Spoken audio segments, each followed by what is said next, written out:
Mau dijelaskan kembali hukum sholat di masjid yang di pekarangan atau halamannya ada kuburan. Bukankah di Masjid Nabawi juga ada makam?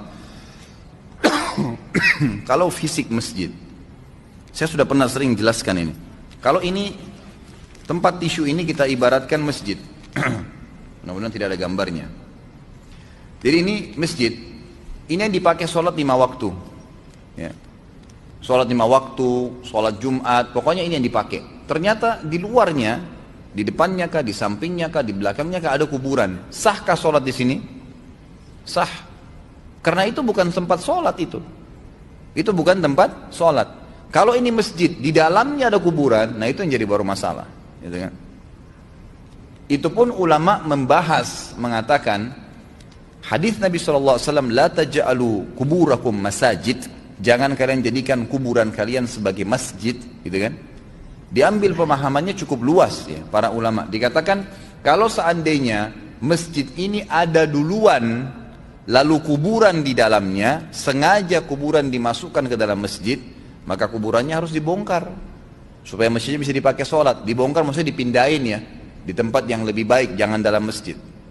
Kalau kuburan ada duluan di situ, masjidnya dibangun karena kuburan bukan karena Allah, masjidnya harus dibongkar, kan gitu. Baik, bagaimana dengan kasus Masjid Nabawi? Masjid Nabawi, masjid yang memang dasarnya pisah dengan kuburan Nabi SAW, pisah, nggak satu kan dulu. Itu rumah Nabi SAW dan ini masjid, ya memang pisah, nggak satu sama sekali. Maka kasus masuknya sekarang kuburan Nabi SAW, rumah Nabi SAW, rumah Aisyah ke dalam masjid ini karena perluasan masjid. Dan karena ini masjid memang adalah salah satu masjid yang akan didatangi sampai hari kiamat oleh kaum muslimin, maka karena perluasan wilayah tidak memungkinkan lagi ke arah rumah Nabi SAW, gitu kan? Nggak bisa kalau diluasin masjid tidak masuk dalam masjid karena memang ke arah sana itu sudah ada kuburan baqi, kuburan masyarakat umumnya. Maka terpaksa dia masuk ke dalam masjid. Ulama mengatakan ini dikecualikan. Karena kuburan Nabi SAW beda dengan kuburan umumnya orang, gitu kan? Itu yang dimaksud. Gitu. Walaupun ada sekarang sebagian ulama mengatakan, memberikan saran kepada kerajaan Saudi agar dikeluarkan dari masjid Nabi SAW. Artinya dipisahin seperti zaman Nabi dulu. Ada pintunya sendiri. Tapi ini juga mengharuskan ada luas lagi pekarangan di mana orang bisa datang untuk ziarah kuburan itu. Itu butuh manajemen baru lagi.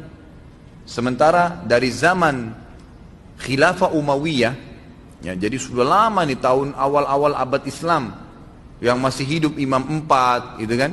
Itu memang masjid rumah Nabi SAW sudah mulai dimasukkan ke dalam masjid dan mereka masih belum mengeluarkan fatwa tentang masalah itu. Sampailah kepada kita sampai hari ini masih seperti itu.